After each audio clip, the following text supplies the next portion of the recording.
It's officially 2026 now, and I bet all of you guys have your own favorite plants from 2025.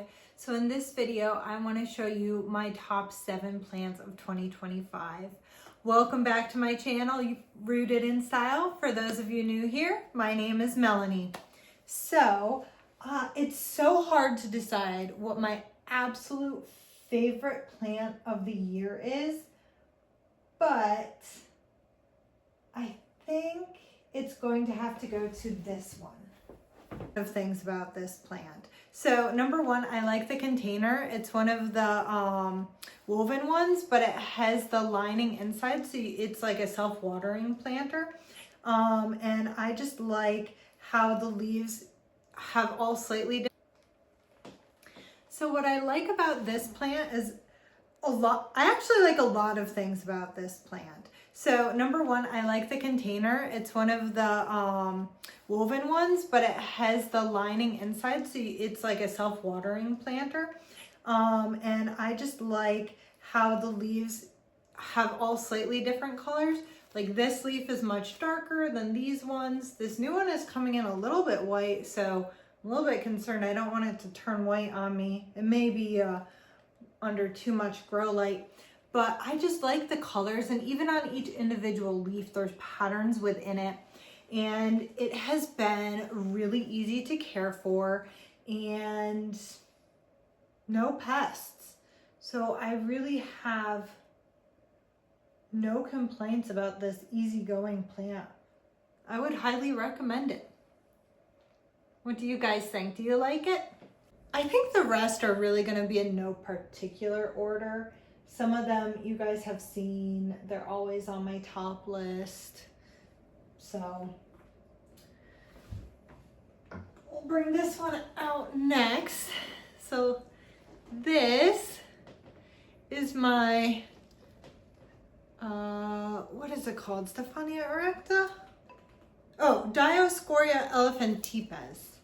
So this is my Dioscorea elephantipes, and I think you can see why I like it so much. It has these kind of heart-shaped leaves, and they're all in different sizes, and they just kind of jiggle. I don't know how else to say it.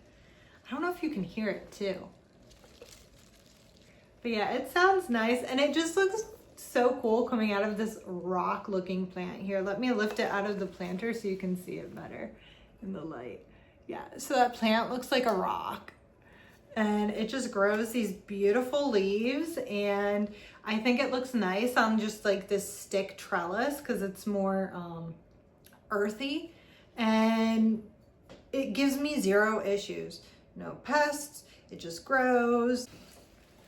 This one will always be one of my favorites. I just love these round leaves. They're so dark, and then they have like black around the edges. I don't know if you can see it so well in the video, but again, I love this plant because it's easy to grow. I did have spider mites once, but you just wash them off. The only thing is he does get a lot thirstier than expected, but he's not necessarily root bound, but I have to water him once, maybe twice each week. But yeah, he is still one of my absolute favorites. This one has been one of my favorites since I got it in 2024. And this is my Hoya Caudata Sumatra. It is not as variegated as some other people's, but it is just such a full plant, and it looks so good in this planter. It gives it that real kind of, you know, rustic look to it. I don't know if you can see it. I think it should show up okay, even though I've got all the plants behind it. But yeah, it has flowered for me multiple times, and I think I did see some mealybugs the other day on it, but I think I've got those under control because it was only 1 or 2. I don't see any more, so I can't say this one hasn't given me any pests, but I don't think it will be a problem in the future. And it just looks so good, doesn't it? This next one is a Rhipsalis, and they can grow a little bit crazy. I got this one because it's more of a trailing one. I forget which type it is, maybe a baccifera something or other, but yeah. Now, if you see these little crystals on it, see those? Those are not bugs or anything. I forget what it's called, but that's kind of a natural kind of salt that it makes when it pops out new growth. And this thing grows like a fiend. I've already replanted it once and I have to replant it again. So that is on my to-do list for this year, but I just love the way it hangs over. It looks so cool. And like I said, it's fast growing, so you can start with a small plant and then watch it grow, and it gives you the satisfaction. I don't know how else to explain it. It's just very satisfying when you have a small plant that gets huge. Again, these are in no particular order, but this is another one of my favorites. So this is my Anthurium Silver Blush. And I think you can see why it's my favorite. This is its newest leaf and it's almost pure silver. This was the newest leaf prior to that, and you can see it still has some green, but it's growing like crazy.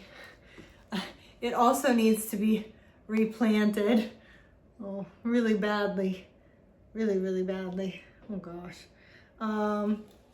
But yeah, this is definitely one of my favorites for this year, or I guess technically for 2025. Is this guy. This is the Hoya Nong Nooch Nong. And this is another one where maybe the reason I like it so much is because of how it looks in its planter. But then the other question is it how it looks in its planter, or do I just give them nicer planters because I prefer them? I'm not quite sure which is the real answer to that question.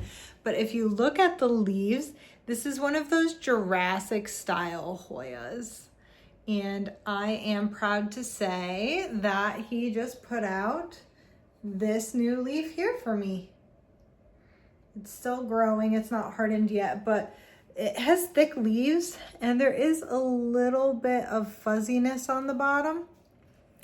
And I just like how they look. They almost have this variegated, highly veined look, and then the edges are kind of crinkled. Can you see that?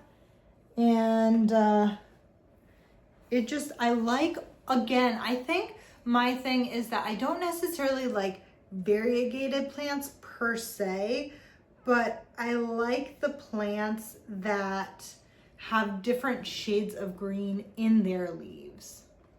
So it doesn't, again, it doesn't have to be variegated. It's just the bright green with the dark green and the like kind of really pale green. I just like all those different variations of it. So this is the end of my top 7 plants. On a side note, I know I've been showing you guys these plants, but check out these earrings. Aren't they so cool? They're actually made out of clay. I found them at a farmer's market in Tasmania. And the clasp is, it's gold plated. So they're hypoallergenic. I got them from Manning Polymer Clay Jewelry. So if you guys are in Tasmania, there's a farmer's market on Sunday by the marina. You can look for this vendor there. Anyway, let's get back to the plants. I'm always curious what your thoughts are. What do you think about my top 7 plants?